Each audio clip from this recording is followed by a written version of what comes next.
بسم اللہ الرحمن الرحیم۔ پیارے ناظرین، السلام علیکم ورحمۃ اللہ وبرکاتہ۔ آج کی اس ویڈیو میں آپ کو واقعہ سناؤں گا کہ ایک حافظ قرآن کو قرآن مجید ایک خوبصورت لڑکے کی طرف دیکھنے سے کیسے بھول گیا۔ اس ویڈیو میں بتائیں گے، ویڈیو کو آخر تک ضرور دیکھیے گا، ویڈیو کو لائک، چینل کو ضرور سبسکرائب کیجیے گا۔ کہ ایک حافظ قرآن تھے جن کا نام ابو عمرو، جو قرآن کی تعلیم دیا کرتے تھے۔ ان کے پاس ایک لڑکا پڑھنے کے لیے آیا، نو عمر حسین لڑکا تعلیم کے لیے پہنچا اور آپ نے اس کو بری نیت سے دیکھا، جس کے نتیجے میں اسی وقت پورا قرآن بھول گئے اور گھبرائے ہوئے حضرت حسن بصری کی خدمت میں حاضر ہو کر پورا واقعہ من و ان بیان کر دیا کہ اس طرح واقعہ کہ مجھے سارا قرآن مجید بھول گیا۔ تو آپ نے حکم دیا کہ ایام حج ہیں، پہلے حج ادا کر لو اور حج ادا کر کے مسجد خیف میں پہنچ جاؤ۔ وہاں تمہیں محراب مسجد میں ایک صاحب مصروف عبادت ملیں گے جو عبادت کے اندر مشغول ہوں گے۔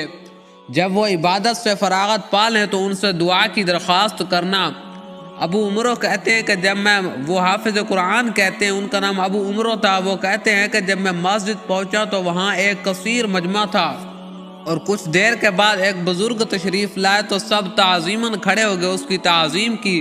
اور جب سب لوگوں کے جانے کے بعد وہ بزرگ تنہا وہاں رہ گئے تو میں نے اپنا پورا واقعہ ان سے بیان کر دیا کہ اس طرح ایک لڑکا میرے پاس پڑھنے آیا، خوبصورت تھا، میں نے اس کو ایک نگاہ سے دیکھا تو مجھے سارا قرآن بھول گیا۔ چنانچہ ان بزرگ کے تسرط سے مجھ کو دوبارہ قرآن مجید یاد ہو گیا، یعنی انہوں نے اللہ تعالیٰ کی بارگاہ میں عرض کی ہوگی، جس کی وجہ سے انہوں نے اپنی کرامت کے ذریعے ان کو قرآن مجید دوبارہ حفظ کروایا۔ اور جب فرت مسرت خوشی میں قدم بوس ہوا تو انہوں نے دریافت کیا، فرمایا کہ تجھے میرا پتہ کس نے بتایا؟ تو آپ نے عرض کیا کہ مجھے حسن بصری نے۔ حسن بصری کا جب نام اس بزرگ نے سنا تو یہ سن کر انہوں نے فرمایا کہ حسن بصری نے مجھ کو رسوا کر دیا، میرا راز فاش کر دیا، اب میں بھی ان کا راز فاش کر کے رہوں گا۔ فرمایا کہ جو صاحب ظہر کی نماز کے وقت یہاں تھے وہ حسن بصری ہی تھے، جو کہ اس طرح روزانہ یہاں آتے ہیں، ہم سے باتیں کر کے عصر کے وقت تک بصرہ پہنچ جاتے ہیں۔ اور حسن بصری جس کا رہنما ہو اس کو کسی غیر کی حاجت نہیں۔ اور حضرت حسن بصری فرماتے ہیں کہ مجھے 4 افراد کے متعلق میں ہمیشہ سوچتا رہتا ہوں۔ کون ہے؟ تو فرمایا حیرت زہد میں رہ جاتا ہوں۔ پہلا تو یہ کہ ہیجڑا، اور دوسرا فرمایا کہ مست شخص دیوانہ، تیسرا جو ہے خوبصورت لڑکا، چوتھا جو ہے عورت۔ تو لوگوں نے دریافت کیا کہ حضور اس کا کیا مطلب ہے، ہمیں سمجھ نہیں۔ تو آپ نے فرمایا کہ میں نے ایک ہجڑے سے جب گریز کرنا چاہا، بھاگنا چاہا، تو اس نے کہا کہ میری حالت اب تک کسی کو علم نہیں، آپ مجھ سے گریزہ نہ ہوں، ویسے آخرت کس کی اچھی ہے وہ تو اللہ تعالیٰ ہی جانتا ہے۔ پھر فرمایا کہ ایک شخص مستی کے عالم میں کیچڑ کے اندر کھڑا ہوا تھا اور میں نے کہا سنبھال کر قدم رکھو کہیں گر نہ پڑنا۔ اس نے جواب دیا آپ اپنے قدم مضبوط رکھیں، اگر میں گر گیا تو تنہا ہی گروں گا، لیکن آپ کے گرنے سے پوری قوم گر پڑے گی۔ چنانچہ میں اس قول سے آج تک متاثر ہوں، سوچتا رہتا ہوں۔ پھر فرمایا کہ ایک مرتبہ ایک لڑکا چراغ لیے ہوئے چل رہا تھا، میں نے پوچھا کہ روشنی کہاں سے لے کر آیا ہے؟ تو اس نے چراغ کو گل کر دیا، یعنی اس کو بجھا دیا، اور کہا کہ آپ یہ بتائیں کہ روشنی کہاں چلی گئی ہے، کہاں معدوم ہو گئی؟ اس کے بعد میں آپ کا سوال کا جواب دوں گا، روشنی کہاں سے آئی ہے؟ پھر فرمایا کہ ایک مرتبہ ایک خوبصورت عورت منہ کھولے ہوئے ننگے سر غصہ کی عالم میں میرے پاس آئی اور اپنے شوہر کا شکوہ کرنے لگی۔ میں نے کہا کہ پہلے تم اپنے منہ تو ڈھانپ لو، لیکن اس نے جواب دیا کہ شوہر کے عشق میں میری عقل کھو گئی ہے، اور اگر آپ آگاہ نہ کرتے تو میں اس طرح بازار بھی چلی جاتی اور مجھے بالکل محسوس ہی نہ ہوتا۔ لیکن یہ عجیب بات ہے کہ آپ کو عشق الہی کا دعویٰ بھی ہے اور اس کی روشنی میں بھی آپ سب کو دیکھتے ہیں، اس کے باوجود بھی آپ اپنے ہوش و حواس پر قائم ہیں۔ منقول ہے کہ ایک مرتبہ آپ وعظ کر کے ممبر سے اترے تو بعض افراد کو روک کر فرمایا کہ میں تم پر توجہ ڈالنا چاہتا ہوں، لیکن ان میں ایک شخص تھا جو آپ کی جماعت سے متعلق نہیں تھا، اس کو حکم دیا کہ تم چلے جاؤ۔ کچھ بزرگ آپ کے ہمراہ بغرض حج روانہ اور ان میں سے بعض لوگوں کو شدت سے پیاس لگی، چنانچہ راستے میں ایک کنواں نظر پڑا، لیکن اس پہ رسی اور ڈول کچھ نہ تھا۔ اور جب حضرت حسن سے صورتحال بیان کی گئی تو فرمایا جب میں نماز میں مشغول ہو جاؤں تو تم پانی پی لینا۔ چنانچہ آپ نماز کے لیے کھڑے ہوئے تو اچانک کنویں میں سے پانی خود بخود ابل پڑا اور سب لوگوں نے اچھی طرح پیاس بجھائی، لیکن ایک شخص نے احتیاط کے لیے کچھ پانی کوزے میں رکھ لیا۔ اس حرکت سے کنویں کا جوش ایک دم ختم ہو گیا اور آپ نے فرمایا کہ تم نے خدا پر اعتماد نہیں کیا، یہ اس کا نتیجہ ہے۔ پھر آگے روانہ ہوئے تو راستے میں سے کچھ کھجوریں اٹھا کر اپنے لوگوں کو دے دی جن کی گٹھلیاں سونے کی تھیں، اور جن کو فروخت کر کے لوگوں نے سامان خرد و نوش اور صدقہ بھی کیا۔ ایک مرتبہ حضرت عبداللہ نماز فجر کے لیے حضرت حسن بصری کی مسجد میں تشریف لے گئے تو اندر سے دروازہ بند تھا اور آپ مشغول دعا تھے اور کچھ لوگوں کے آمین کہنے کی صدائیں آ رہی تھی۔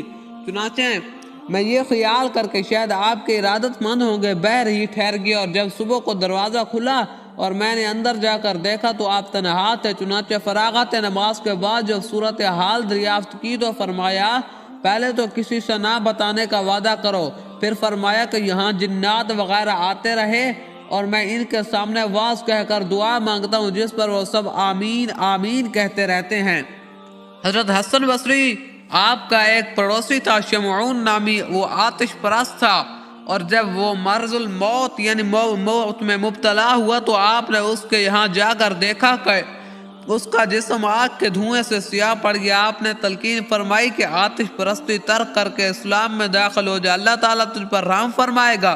اس نے عرض کیا کہ میں 3 چیزوں کی وجہ سے اسلام میں برگشتہ ہوں، یعنی اسلام قبول نہیں کرتا، اور یہ کہ جب تم لوگوں کے عقائد میں حب دنیا بری شے ہے پھر تم اسی کی جستجو کیوں کرتے ہو، یعنی جب آپ دنیا کو فانی سمجھتے تو پھر دنیا کی جستجو کیوں کرتے ہیں۔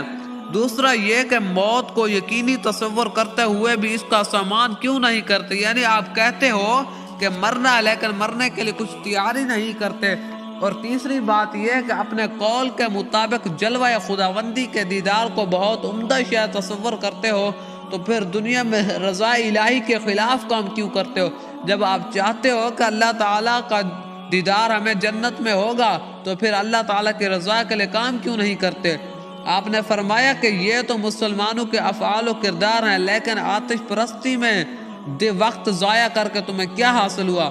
مومن خواہ کچھ بھی ہو کم از کم وحدانیت کو تو تسلیم کرتا ہے، مگر تو نے 70 سال آگ کو پوجا، اور اگر ہم دونوں آگ میں پڑیں گے تو وہ ہم دونوں کو برابر جلائے گی یا تیری پرستش کو ملحوظ رکھے گی، لیکن میرے مولا میں یہ طاقت ہے اگر وہ چاہے تو مجھ کو آگ سے ذرا برابر نقصان نہیں پہنچا سکتی۔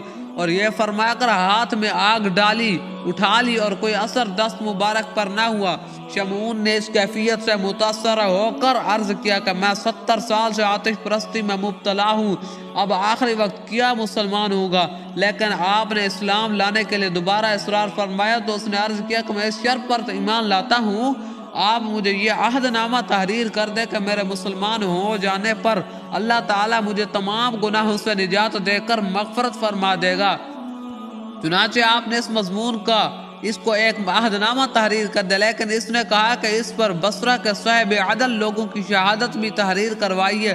آپ نے شہادتیں بھی درج کرا دی۔ اس کے بعد شمعون صدق دلی کے ساتھ مشرف با اسلام ہو گیا اور خواہش کی کہ میرے مرنے کے بعد آپ اپنے ہی ہاتھ سے غسل دے کر قبر میں اتاریں اور یہ عہد نامہ میرے ہاتھ میں رکھ دیں تاکہ روز معاشر میرے مومن ہونے کا ثبوت میرے پاس رہے۔ یہ وصیت کر کے کلمہ شہادت پڑھتا ہوا دنیا سے رخصت ہو گیا، اور آپ نے اس کی پوری وصیت پر عمل کیا اور اسی شب خواب میں دیکھا کہ شمعون بہت قیمتی لباس اور زرینی تاج پہنے ہوئے جنت کی سیر میں مصروف ہے، اور جب آپ نے سوال کیا کہ کیا گزری تو اس نے عرض کیا کہ خدا نے اپنے فضل سے میری مغفرت فرما دی اور جو انعامات مجھ پر کیے وہ ناقابل بیان ہے، یعنی میں بیان نہیں کر سکتا، لہٰذا اب آپ کے اوپر کوئی بار نہیں، آپ اپنا عہد نامہ واپس لے لیں کیونکہ مجھے اب اس کی حاجت نہیں۔ اور جب صبح آپ بیدار ہوئے تو وہ عہد نامہ آپ کے ہاتھ میں تھا۔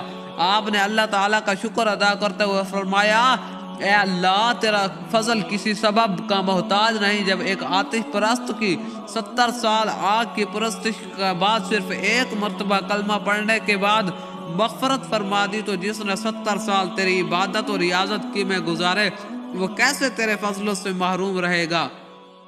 تو دوستوں میں اس طرح کی اچھی اسلامی واقعات والی ویڈیوز بناتا رہتا ہوں.